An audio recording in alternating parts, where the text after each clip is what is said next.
Good afternoon, everyone. Benjamin Lindsay here, managing editor at Backstage. If you are tuning in from New York, I hope you're staying dry today. It's pretty disgusting out, so I got my ring light going. The gray light isn't affecting this too much. But yeah, hope you're staying well, hope you're staying dry. You are tuning in for the latest edition of Backstage Live. This is our weekly on-camera interview series with actors and other creators across film, TV, and theater, talking about what they know and do best, and also offering insight on their own career trajectory and giving you guys tips on how to follow in their footsteps. So today we are being joined by Chord Overstreet. He is, of course, best known a few years back for the Golden Globe winning series Glee.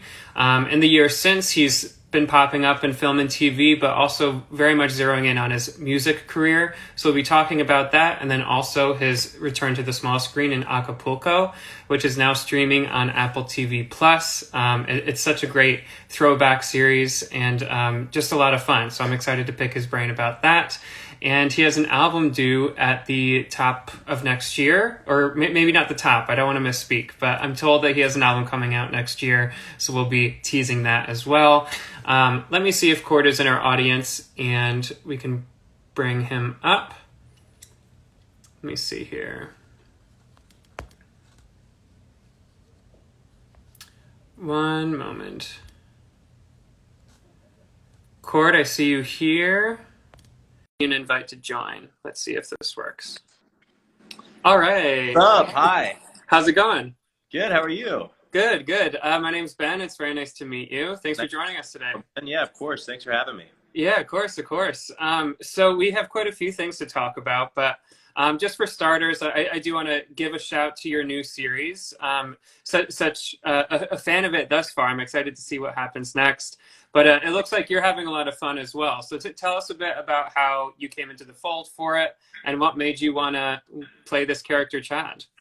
I was in Mexico. I got the script and was doing the self-tape for it down in Mexico when I was down there. And I did it outside at a pool at a resort because I was like, I have to take advantage of being at the resort while I'm here in Mexico and do the self-tape there.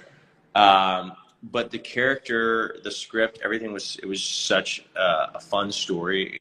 So it had so much heart and personality. I was immediately like, I have to get this. And so the audition process, and then shooting down in Port of Arch for 3 months. But it was it's so much fun. So it was just such a blast. Yeah, absolutely. And I feel like Austin Winsberg, he's one of the co-creators on it. He's also known for his Always Extraordinary playlist.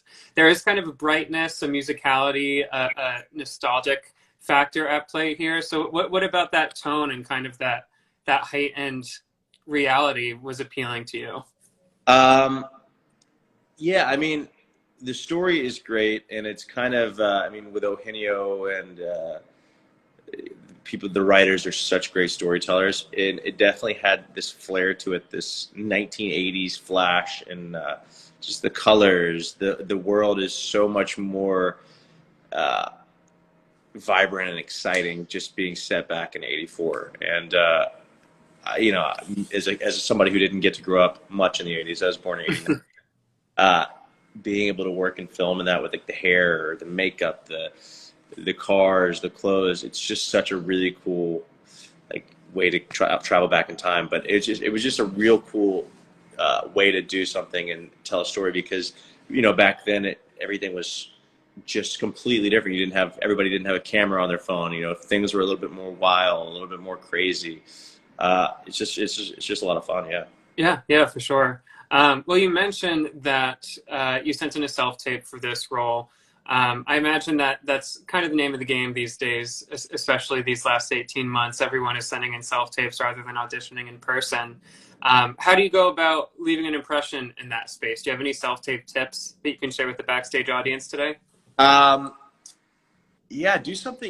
try to do something different. Do something that's, they're probably going to be seeing 100, 200, 300. I mean, who knows how many self-tapes, but if they're always just getting self-tapes, everybody's going to probably be doing similar things. And so find a way that you can be different, make choices. I was in Mexico, so I was fortunate to where I had a pool at my disposal, and I drove up in one of the scenes on a golf cart, and just like playing around and just having fun with it. But Yeah. finding different ways to set yourself apart from the other 150 people going for your role. Yeah, yeah, absolutely, absolutely. Just looking to the last few years, I did touch on it before, but you're obviously your on-screen breakout was on Glee, and over the last few years, you've really been zeroing in on music. What has that balance like been for you creatively between your artistic pursuits of music and acting? Did you have a priority at one point? How did you end up zeroing back in on TV? Just walk us through your mindset for the last few years and what you've been up to. Pretty much, like I would say, like after I finished shooting Glee, it was pretty intense. It was like 10 months a year of 16, 17-hour days, and that 5 days a week, and dance rehearsals, tours, pre-records, filming an hour long episode. It's a lot of work. So it was pretty much like boot camp. And so after we finished that, I was like, if I'm ever going to make a record, if I'm ever going to really dive into music, I've got to go full on, and I've got to do it now, because the last thing I wanted to do was coming off of that show was jump into another show. Mm-hmm. So I went and did a lot of music, and went did a lot of writing, got to do a lot of me time and spend time with myself and in the studio, and kind of figuring out what I wanted my music to sound like, what was a story I wanted to tell, and really dove into that world for the last five or so years, and then kind of got the itch to where I was like, I really want to get back at it, because I really miss that. There's this feeling you get when when you get to disappear into a character, and there's a switch that flips, and you get to kind of go on and like do the performance side of things. And it was something that I was kind of craving after taking a break and going just into music. So started kind of going back into the auditioning, the process, and I got this project, and I was like, I gotta jump all over this. This is the one. Yeah, there you go. Yeah. There you go. And do you have an album on the way next year? Did I have that right? Yeah, so I've been putting out like singles this year, kind of once a month. I did an EP while I was shooting in Mexico,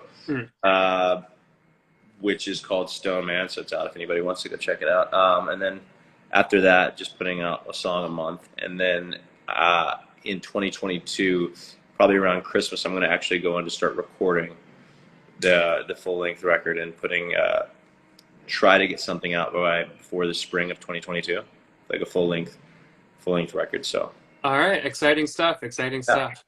Now looking back at your early days, I know that you come from a family of artists. Is that right? Like your folks are involved in the arts, or you grew up in the arts? Yeah, my dad is a country music songwriter. My brother does music, is a producer. He's in a band. My older sister is a songwriter. My youngest sister is an incredible singer, and can write as well. So it's like everybody it's a little bit of the Partridge Family. Everybody kind of is involved with music in one way or another. Mm-hmm. But yeah, I grew up with my dad being a songwriter. So, they've been throwing guitars in our hands, or, learning how to play drums or whatever since we were like probably 4 or 5 years old. So it kind of just seemed like that's what Dad did. So that's kind of it seemed like a normal job. Yeah, it's in your blood at this point for sure. Yeah. Do you hope to find another project that allows you to perform as an actor on screen, but also work in your musical skill set as well? Something like Glee, or another musical adjacent project like that? Yeah, I've actually been working on creating something for that kind of straddles both of those lines, but more about where I come from. So I would say that's getting that up and off the ground in the next couple of years would be really cool if I could figure that out. Nice. Would this be your first time sitting in that creator's chair, kind of making your own product like that? Yes Yes and no. I mean, like I've goofed around and done stuff here and there that I've never put out. That's just like a little bit like more goof on the goofy side of things that have like music and like fun videos and stuff. Kind of more so in the Lonely Island world. Yeah, sure. Uh, but this would be like the first like kind of developing a drama slash comedy with that has music involved. Yeah, yeah. Well, we definitely have the experience behind you to lead you in the way to that. You do mention that your experience on Glee was kind of like a boot camp, especially because that came so early in your career, and then Yeah. looking at what you've done in the years since.